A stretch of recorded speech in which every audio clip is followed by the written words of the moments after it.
Hello, everyone, and welcome back to Deckled Edges, your favorite reading podcast. I'm your host, Camilla, and today we are back with episode number 5.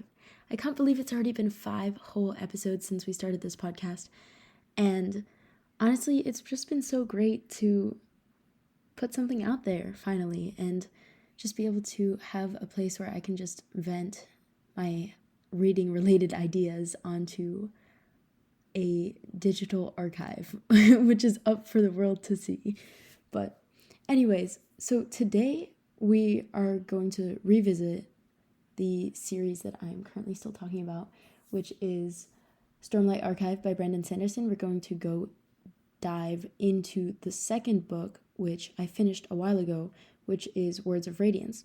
And I really enjoyed Way of Kings, and I wasn't sure what to expect going into Words of Radiance, just because obviously I have a lot of trust in Brandon Sanderson as a writer. I think that I have discovered that his writing style really works for me. I enjoy it a lot, but coming after a novel that is just so long and so hefty with so many plot lines and characters that you have to kind of keep it in alignment and execute it well in the transition between books. I wanted to see how that would go, and honestly, I am very glad that I, was kind of on riding that initial reading wave at the time. Like, when I finished it, I had a break from school, so I didn't really have to worry about kind of stopping and starting with this book too much. So that being said, it has been a while since I finished it, but I did give myself some refreshers, and I've gone back and reread some of the key moments in the book, so I feel like I'm in pretty good standing to talk about it again, but I'm also really excited to dive back in because I have taken a break from this world for a while. But like I was saying, I really appreciated the fact that, I feel like for some people, if you take too long between books, or if you don't really take a moment to kind of properly transition between them, it can feel very intimidating to pick up the second novel, and maybe that can impact how your initial thoughts on the novel, or the pacing might not hit as well, because if you're starting and stopping too much, or if you just don't feel like it's picking up speed at a fast enough rate, which is really an easy pitfall to fall into, especially because they're just such long novels that it's difficult. You're not going to get into the action right away. There has to be certain expository events that have to occur. So I was wondering how that would pan out, but I was really pleasantly surprised with this book. If you do end up going and reading it, it doesn't really feel like a lull, especially if you're like me and you actually enjoyed Shalyn as a character. I feel like if you don't find her character engaging, you're going to have a lot more of a harder time with the second book, especially if you're mainly focused on Kaladin as you're accustomed to him after the first novel, as him being the main character. But I think it's really important to kind of shift your main considerations onto Shalyn for the second novel, because that's what Brandon Sanderson does. And if you're not really on board with that, it will be a much more difficult book to get through. But I really thought that was kind of a strength, that you could kind of tell where the sections of the second book ebbed and flowed. Like, there was a lot of, I will say it was very Shalyn heavy, like I'm saying, but we also, through her, we got to know a lot more. I feel like the story was a lot more well-rounded, which was really valuable for me. I thought that it didn't feel dry. It didn't feel like we were spending too much time with her, but I can see how for people that didn't really like her as a character, that could be something that people wouldn't like as much. Now, I've honestly realized that I've just been rambling about the attributes of this book that could be pros, could be cons to certain people, but it is raining here where I am right now, and having this atmosphere is really making me want to actually talk about the book itself. So, let's go. This book, like I was saying, it has a nice segue. It has a nice feel to it. It doesn't take too long to pick up. It starts with Jasna, which I feel like is just always a great way to draw me in. I love her. I love her as a character. I think she's interesting. I think she always has machinations and layers to her and her thought process that is never really clear to the reader. Although you could interpret it in the way where she plays herself off to be more mysterious than she actually is. You could think about it that way. You could think that maybe she really is just a scholar trying to uncover the secrets, but maybe she doesn't hold that many secrets herself. But this first little chapter of Words of Radiance really shows you that that's not true, and that there's more history to these characters and more complexities to them than you could ever really know or deduce from what we're given in the first book. And like always, there will be spoilers in this podcast episode, but I will try to kind of steer away from some things that I feel like you just have to really experience for yourself when you're reading the book. But I will say that something that you notice in hindsight, something that I just think is so satisfying as a reader to be able to look back on, is how this book really comes full circle. It starts with Jasna, and as you'll see, it ends with her in some aspect. Like some mention of her is made, is all you need to know. But I like that in this beginning chapter, it really introduces you to more of her. And it teases you a little bit, and it tells you there's more to her than you have been told. And there will always be more to her than you have been told. And it really keeps you on your toes and draws you in. It starts with her hiring an assassin for a reason other than an assassination, which is just another little tidbit that tells you that there is a lot of complexity to her, which obviously you already know, but you're introduced to that, and it's a good hook.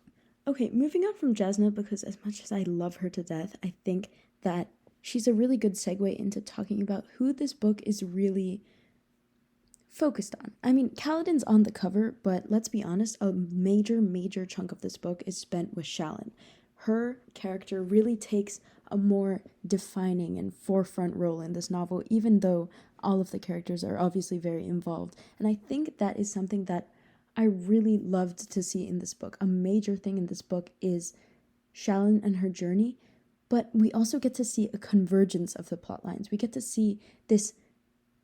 I mean, I personally was holding my breath throughout the first book. I knew that all of these characters would meet and converge at some point, but getting to see that happen, especially with Kaladin's being promoted from a bridgeman, obviously them getting their liberation and working for Dalinar, and kind of we got to see Kaladin and Dalinar's characters combine, but I mean, not combine, but obviously, you know, their storylines get to converge and we get to see them interact finally. Two characters who we've gotten to know pretty intimately on their own. They have interactions and we get to see how that actually plays out, which is something that I was looking forward to with the rest of the cast of characters that, you know, we already talked about and discussed at length in episodes 2 and 3, but I feel like now this is where it gets exciting. You get to see all the characters interplay, which is a really big strength of this book, I feel like.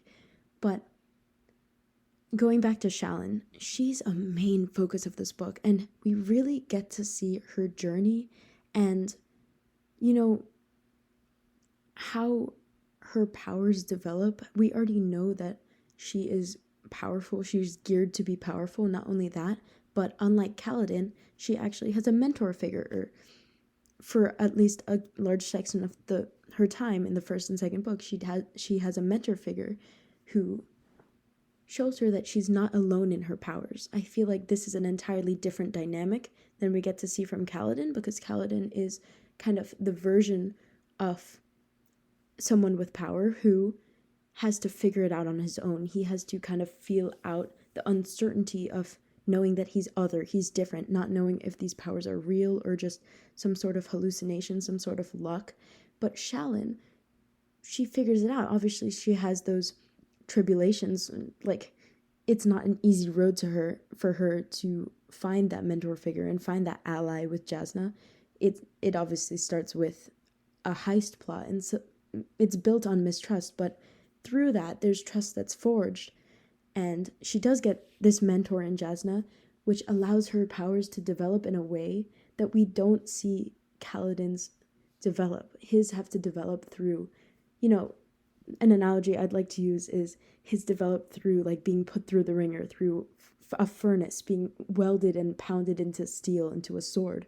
But Shallan's are more refined. Shallan's powers have the opportunity to be taken time with. She's an artist. She's in a more primed position. She's obviously a light eyes, so she's in a position to be coddled, to be taken care of, to be able to explore her powers in a more intricate and calmer way, both through her mentors and also through the nature of her light weaving. And we get to see that, and we get to see her powers, that we get to see that they're a lot more versatile than just soul casting, which is basically mainly Jasna's power. Like, Shalyn does soul cast in this book, but more so we see her light weaving be put to the test, and that is more interesting, I feel like, because her creativity is able to be given, is a conduit for this power. It wouldn't be as powerful if she wasn't as creative as she is, which is why it's so interesting to see her character develop and her grow into that. In addition, not only do we see her, like, how she gets from the big event that tips the balance of, spoiler. We get to see how she gets from the shipwreck to the Shattered Plains. And I will say it's a little bit of like a coincidence that Jasna's textbooks survive and somehow she has sufficient amounts of spheres to get her through, or whatever. This one important chest washed up alongside her, but it does make for a pretty handy device for her to be able to actually like have some credibility to her name. But we also see this clever like reemergence of minor characters like the slaver, and like this is where you get to see the web emerge, which was so exciting for me. You get to see not only the slaver that was Kaladin's initial slaver, like thousands of pages ago in the beginning of Way of Kings, but you also see minor characters like Gaz eventually emerge. And I thought that was interesting because obviously, I mean, you've kind of gone through so much text at some point that it kind of took me a while to register that it was the same Gaz that tormented Kaladin. So it was weird to see it from a different light, where to Shalyn, he was just a misunderstood, rehabilitated criminal who she like manipulated to work for her and now is like her loyal guy. So it was weird to think about that, but you kind of do get to see these minor characters from a different perspective, and you see how differently, I think it just highlights the dichotomy of how differently the dark eyes and the light eyes were treated, and it kind of works towards the anticipation for the Kaladin and Shalyn dynamic that we kind of do get a glimpse of in this book. And like I was saying earlier, the main thing that I like about this book and why I think it's such a good follow-up to the first one, and I've met people who have read the first book and kind of almost been daunted to go into the second one, like they feel like it's not necessarily going to live up to the first one maybe, or it's slower to pick up. But I actually am of the opinion that if you like the first one, you will like the second one, largely for the reason that as long as you give it another shot to kind of get it going a little bit, you will be rewarded by seeing all the buildup of the first book, all the characters. Obviously, there was like a pretty solid climactic arc in the first book, but to be able to see all the characters that you were introduced to separately in the first book kind of converge and truly get their moment to shine, and their moment to shine as a unit, as multiple storylines kind of finding their true like puzzle pieces fit into place in this book. So that was something that I really enjoyed about this. You, especially like I was talking about with Shalyn earlier, Shalyn specifically is a hugely improved character. She has a clearly defined purpose in this book and a tragic past that, like, I think that's another big part of it. Personally, maybe one of the components that I wasn't a huge fan of was just how long that Shalyn's past was alluded to, and the kind of like, it was kind of predictable when you actually found out what it was, but it was a necessary piece of character development that I think was really important, especially as Shalyn was like a major focus of this book. But she is really improved from the first book. I feel like you get to know a lot more of her. She has more connections with other people in this book. You find out her powers, how she deals with that. Like I was saying, she grows into them more. So I think that was really a big, like, something good about this book. I think that you got to see her be the focal point of action for once and actually feel good about that. Like, I feel like she just has so many random side quests, but they all ultimately add up to something. But there's just so much dimensionality to what she goes on. Like, I feel like she just gets up to shenanigans in this book. Like, like, not even just like her discovering powers and more about the spren and pattern. I feel like she's our main insight besides Kaladin and Syl into like the spren. She is a scholar. She has that ability and that analytic mind that we're able to look into as a reader. But beyond that, she also has that moment with Kaladin and Shallan in the chasms. I feel like that's super cool because you get to see a point where I guess neither of them know it at the time, but both of these like headstrong personalities meet, and it's something that, like I was saying, like it's part of that web that is a really good payoff of this book. You really get to see it, and I think it's so sweet. It's cool that these two, like Shallan's witty personality and Kaladin's like almost like stony front, but we know he has like wit and like a dry sense of humor, and when it clashes it kind of forms something really nice, like a good character dynamic that is really exciting to be able to see. And previously we had thought, oh, it's probably never going to be possible, you know? So something like that was really fun. And also just we got to see both of their talents shine in a setting outside of the war camps. Like we always see them surrounded by other people, and to see them work together and like just be in this state of pure survival without having to worry about like, it's a different thing for Kaladin. He's used to having to survive, but with the bridge crews he had to survive in a system. In the chasms it's different. It's not a system that he has to break free of or like outsmart. This, he literally just has to work with Shallan's amazing talent that she reveals of like sketching the, you know, like they have to rely on their instincts. So I thought that was really cool as well, and something I definitely wanted to touch on because it's like a sub arc, but it ultimately adds to the overall plot of the book, and it's just a really important piece of like character development for the characters. Even if like I feel like we kind of figure that nothing comes of the Kaladin and Shallan as a romantic unit, but I feel like that's not the main focus of it. I don't think that's a really necessary thing to force, you know? Like there doesn't always have to be romantic tension, and even if there is, it just sometimes it can just be human connection and a dynamic that works regardless of the implausibility of romance. Like I don't think that's the main point. I don't think that's the point of anything. I think that it was just something that I enjoyed seeing between two characters that I enjoyed. It doesn't necessarily have to be anything of those implications.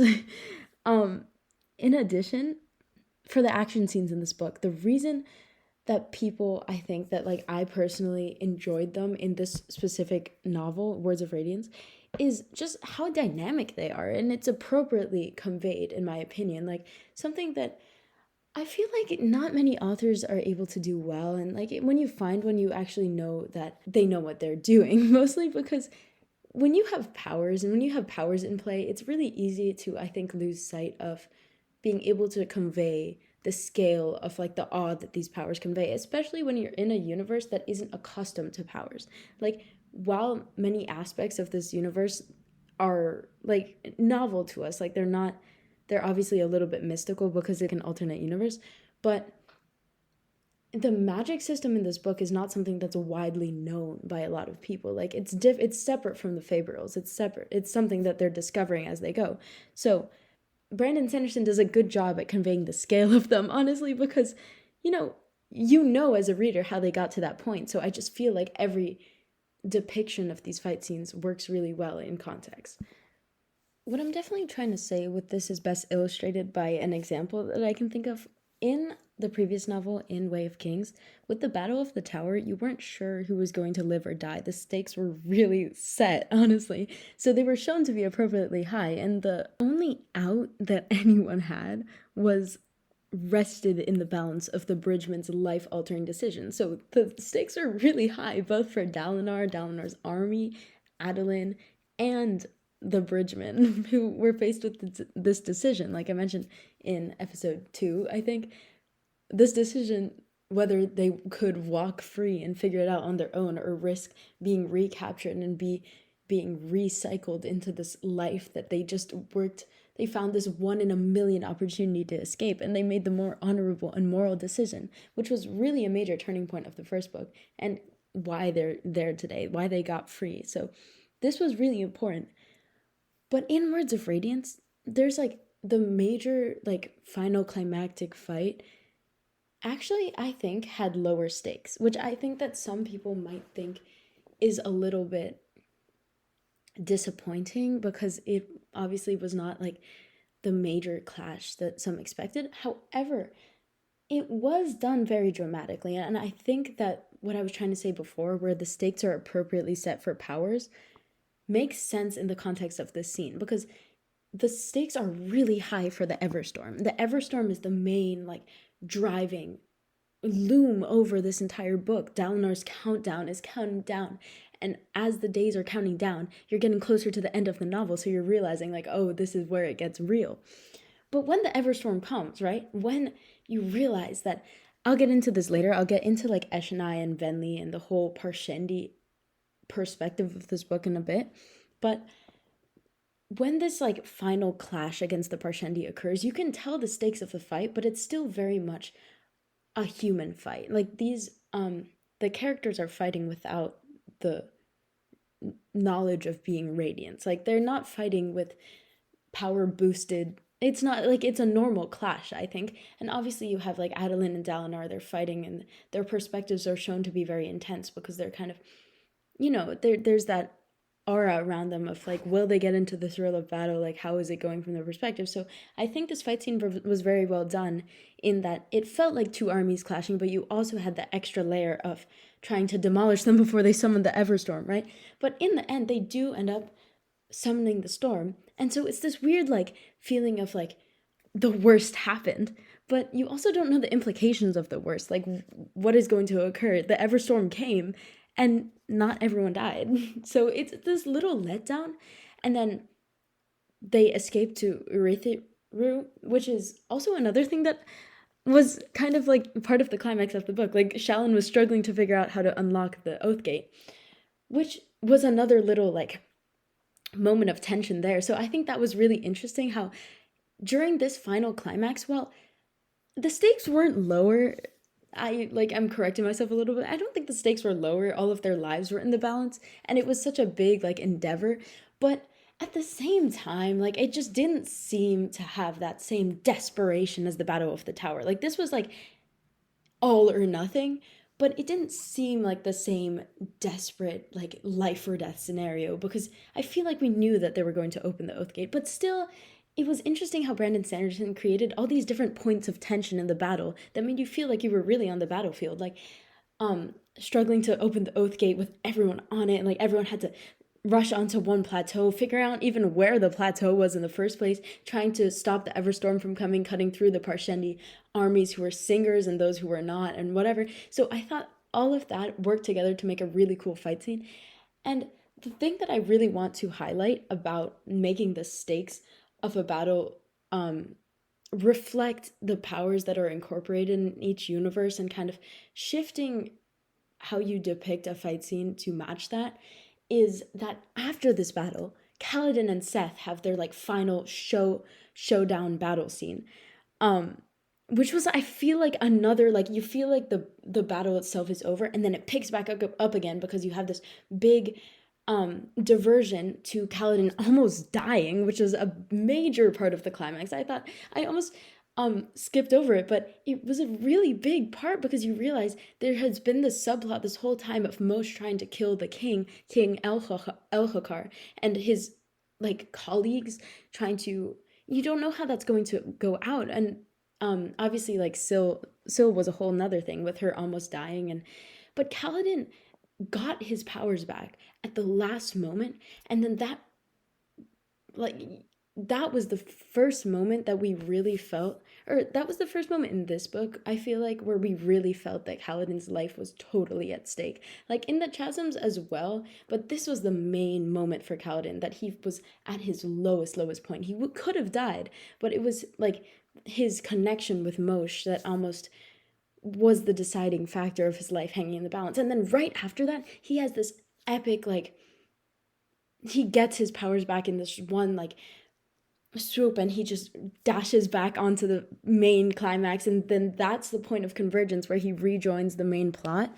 And for this to work, we now have a fully charged assassin in white ready to face off with a newly regenerated, fully powered up Kaladin. So this is like another aspect of the main climax that I feel like was made to be appropriately showy. Like, Kaladin recently figured out how to fly. He lost that power through his like disconnect with Syl, and then he got it back right at the end. Like, he was able to pull himself back from the brink of death to save the others. So I feel like this was just a really epic showdown that Brandon Sanderson did well, because it was kind of one of the first times where we got to see a showdown between two people who have powers, who have their full powers and are able to display them fully. Like before, when the assassin kind of showed down with Kaladin and like they fell and he was trying to protect the king and Dalinar, Kaladin wasn't able to show Dalinar and the others that he had powers, so he was kind of limited as to what he could do. But this time they're both able to, Kaladin just like doesn't care anymore, and they're both able to fully showcase their powers. So that was the moment where you could kind of see Brandon Sanderson's adeptness at shifting the tone and the writing style and the way he wrote it to match to match the characters showing down and their proficiency with magic and all that. So I thought that was really cool. Another thing in this book that was really important was obviously Kaladin, the implications of Kaladin turning down another Shardblade and the repercussions of him ultimately giving it to Moshe.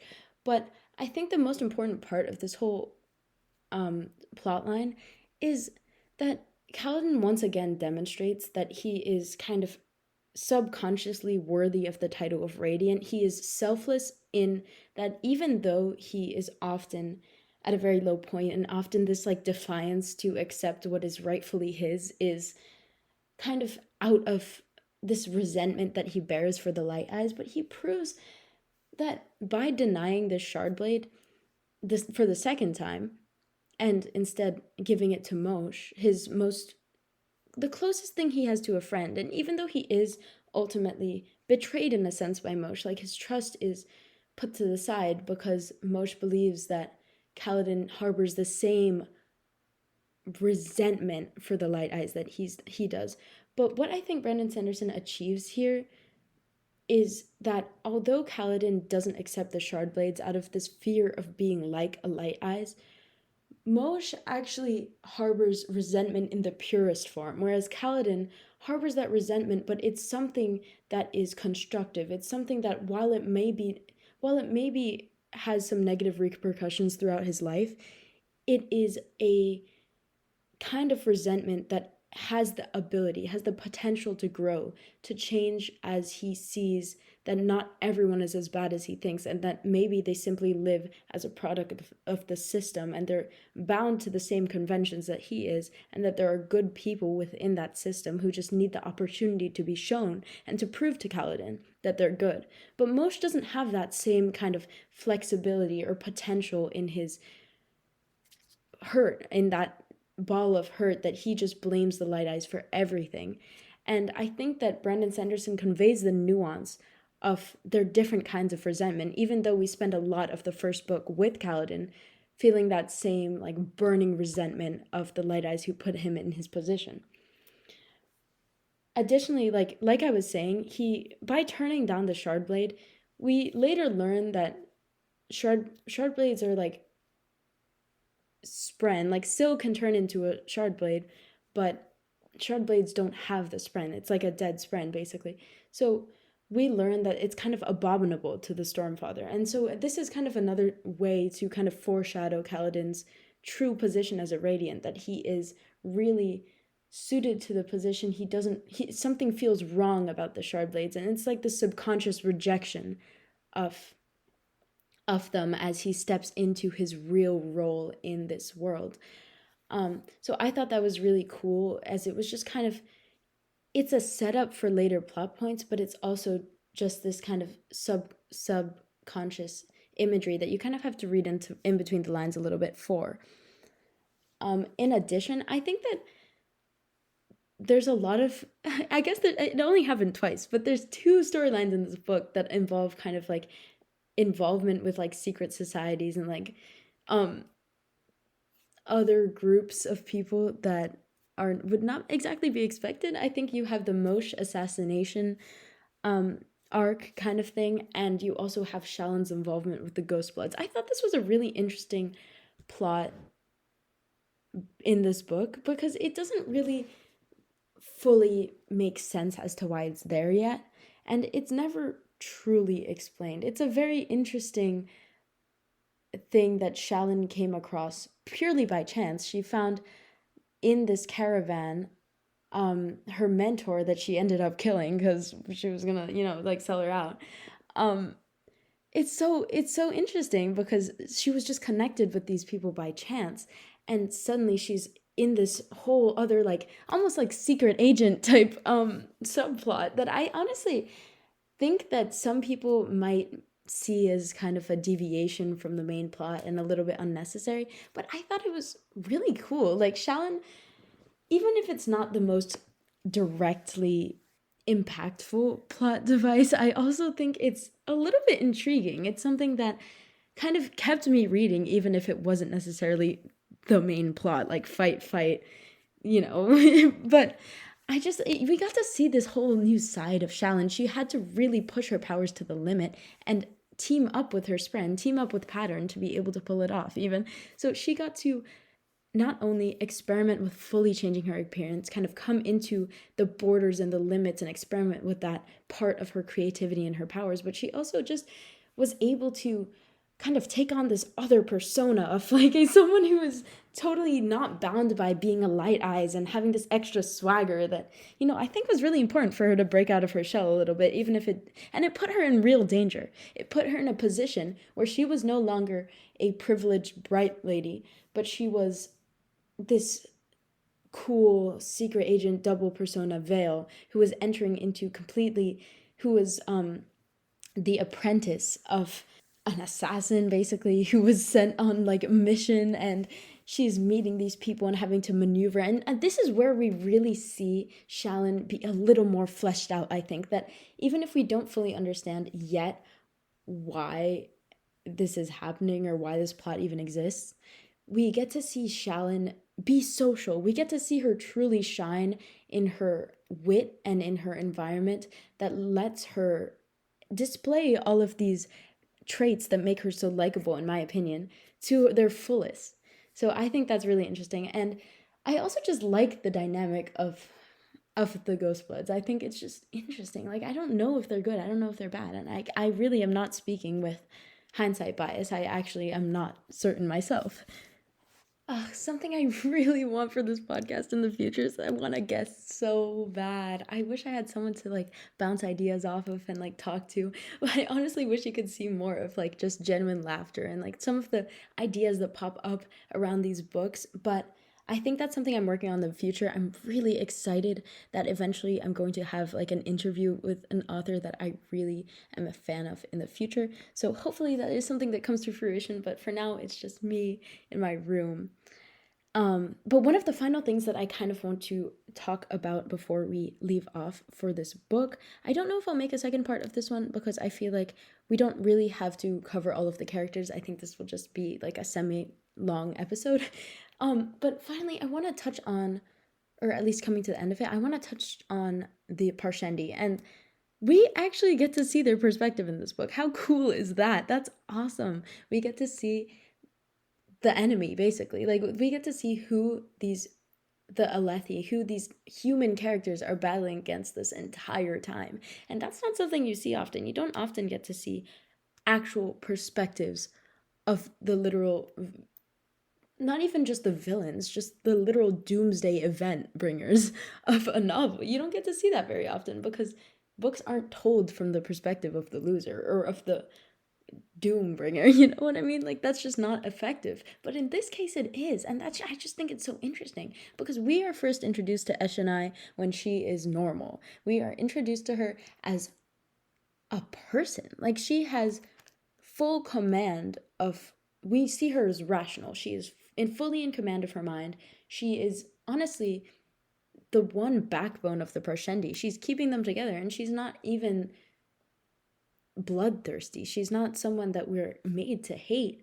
So when you slowly start to see kind of the poison that her sister inflicts in her mind and just the weird ulterior motives that are uncovered within Parshendi society, it's just so interesting because Venli is technically the villain. Like, Venli wants revenge on the humans, and she wants it in a way that is revealed to the reader. It's not just made clear that Venli is the main antagonist of this, like the main instigator of the end, but she's just introduced to us as like the nerdy sister who's in her sister's shadow because Eshonai is the main communicator with the humans she had to do with the assassination of King Gavilar.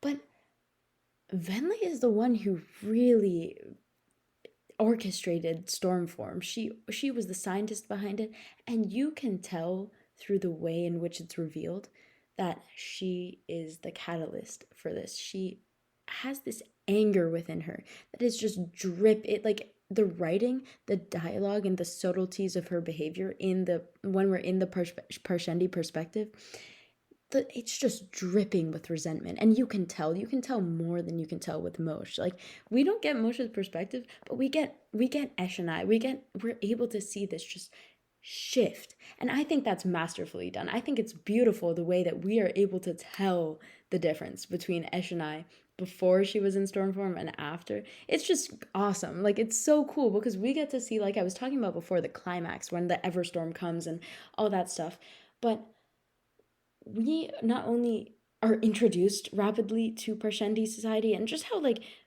rudimentary and sad their situation is, but we're introduced to a perspective of a character who is a perspective savior for them, like who could really change things and who tries, who really cares deeply about her people and is willing to be diplomatic with the humans. And like, we're also seeing this moment in which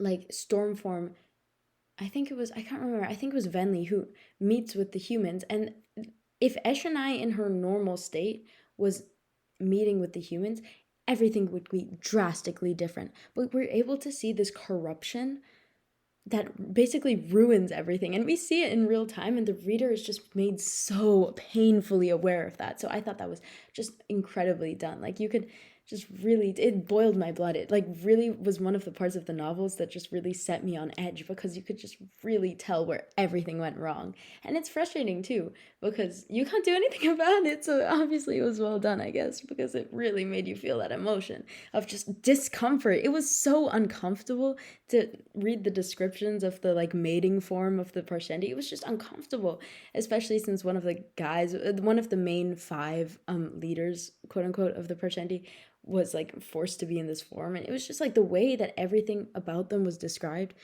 was uncomfortable, and it was intentionally made uncomfortable. Like even the way that they changed their forms shows just how connected with the storms they are, and coupled with the theory that they're void bringers, like it really was truly this showcase of discomfort and masterclass in how we're in their perspective, but we're in the perspective of the corrupted minds. We were able to see them uncorrupted and corrupted, and that was just such like a dichotomy and a juxtaposition that set me on edge, and it was great. I loved it. In addition, the interludes are some of my favorite things. Like, I don't know how many people feel about them. I think that it's an interesting choice to have like interruptions in the story, but I think it also really helps with the pacing so it doesn't just feel too long or cumbersome because you're really able to tell when parts of the story end. There are different arcs, there's a kind of rhythmic pattern to Brandon Sanderson's books that just really draws me to them because it's not just one long slug, and I think that is a pitfall of many long novels or even short novels. Short novels can feel really long when not paced well, but something about the interludes just breaks them up in a really interesting way, and I really appreciate them. And something about this book's interludes in particular were really interesting. Like, you could tell that there was a web that we aren't able to see yet in them, and it really like intrigues me. The negotiation interlude was really interesting with I have to take a moment to remember her name, but Risen, there we go. Yeah, sorry, Guilty of the jump cut, but no, so that I thought was so interesting because it's one of the only interludes that we see carry over from Way of Kings, where we see her and her mentor go onto this island and meet the Reshi people and just see this entirely different lifestyle, which is the second time that this has happened for Risen.